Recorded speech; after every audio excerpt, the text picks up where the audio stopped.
Assalamualaikum sahabat ruang belajar, apa kabar semuanya? Semoga sehat selalu. Ketemu lagi dengan saya, Eko Prastio, selamat datang di channel Ruang Belajar. Mana sih yang lebih sulit? Mencari uang atau mengendalikan agar uang gak mudah habis? Mungkin sebagian dari Anda sepakat bahwa mencari uang itu butuh proses, tapi menghabiskannya itu sangat instan. Berapapun uang Anda bisa menghabiskannya sekarang juga. Maka pada titik inilah kita butuh bijak dalam mengendalikan uang. Kita butuh ngerti, butuh punya cara terbaik bagaimana sih agar kita punya kemampuan melakukan pengendalian uang. Di video kali ini saya akan membahas tips dan trik sederhana bagaimana agar kita mampu mengendalikan uang tersebut agar nggak mudah habis, agar nggak mudah lenyap dalam sekejap. Jadi tonton terus video ini sampai selesai ya.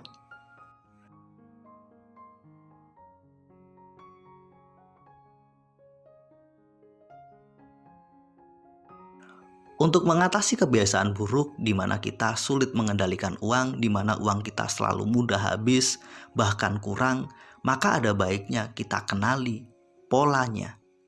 Secara ringkas, saya membagi 4 pola uang keluar itu. Pertama, pengeluaran yang penting. Ini adalah pengeluaran yang harus dilakukan. Jika tidak kita lakukan, justru ini membawa keburukan. Contohnya apa? Membeli makanan untuk dimakan. Saat lapar, kita butuh makan dan membeli makanan adalah pengeluaran yang sangat penting. Kalaupun nggak membeli, mungkin kita membeli bahan-bahan yang kemudian kita pakai untuk mengolah makanan, membeli beras dan sejenisnya. Artinya, pengeluaran untuk memenuhi kebutuhan makanan itu adalah contoh dari pengeluaran penting. Pola kedua adalah pengeluaran tidak penting. Artinya apa? Pengeluaran ini kalau kita lakukan justru membawa keburukan. Tapi kalau bisa kita hindari, ini justru berdampak sangat positif. Contohnya apa? Membeli voucher game atau membeli sepatu baru padahal kita sudah punya 10 pasang sepatu yang sama bagusnya. Contoh lain adalah mengikuti tren. Apa yang lagi kekinian kita ikutin. Pola pengeluaran ketiga adalah pola pengeluaran yang mendesak. Artinya kita memang harus benar-benar mengeluarkan uang itu sekarang. Jika tidak kita keluarkan, justru ini berdampak buruk. Contoh, membeli obat ketika sakit. Contoh lain adalah membayar cicilan hutang sebelum jatuh tempo, atau membayar listrik, PDAM, atau sejenisnya. Semua yang harus kita bayar sekarang, jika tidak kita bayar, hidup kita akan mengalami berbagai kesulitan. Pola pengeluaran keempat adalah pola pengeluaran yang bisa ditunda. Artinya, kita nggak harus mengeluarkan uang kita sekarang.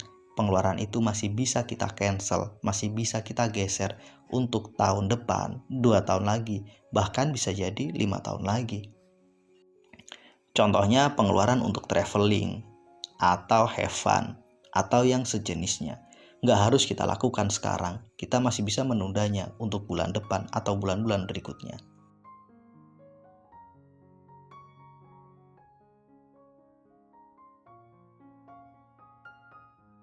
Setelah kita mengenal 4 pola tersebut, kita dapat membuatnya menjadi sebuah metrik belanja.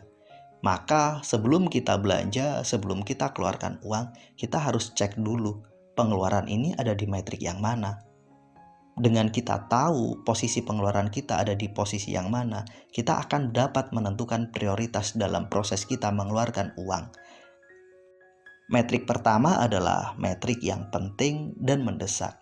Artinya apa? Pengeluaran itu adalah pengeluaran yang sangat penting dan sifatnya mendesak. Harus kita keluarkan sekarang juga. Contohnya apa? Membeli beras ketika beras kita memang habis. Ini sesuatu yang memang nggak dapat kita tunda dan ini sangat penting untuk segera kita lakukan. Metrik kedua adalah kelompok pengeluaran yang dapat kita kategorikan sebagai pengeluaran penting tapi nggak mendesak. Ini sesuatu yang punya manfaat jika kita lakukan, tapi nggak harus sekarang juga. Contohnya apa? Menyiapkan dana pensiun, menyiapkan dana pendidikan anak. Menyiapkan dana pensiun adalah sesuatu yang sangat penting, begitu juga dengan dana untuk pendidikan anak. Ini juga hal yang sangat penting, tapi nggak harus sekarang, ini masih bisa kita tunda. Biasanya nih orang teledor dalam hal ini. Sesuatu yang penting tapi nggak mendesak kadang diabaikan. Metrik ketiga adalah sesuatu yang mendesak tapi tidak penting. Contoh, misalkan kita berlangganan Netflix dan batas langganan kita sudah habis. Maka kadang kita punya kewajiban untuk segera membeli dan memperpanjangnya biar kita tetap bisa menikmati layanan Netflix tersebut.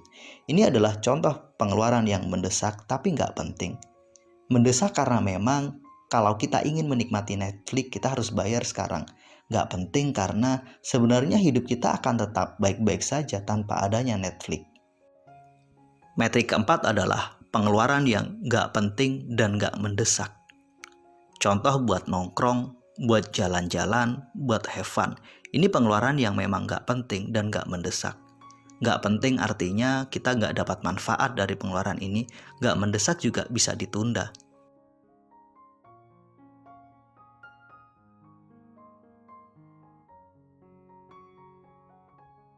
Dari keempat metrik tersebut, sebelum kita belanja, cobalah untuk selalu bertanya.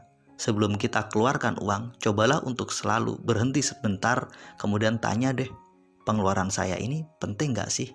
Pengeluaran saya ini mendesak nggak sih? Kalau penting dan mendesak, lakukan.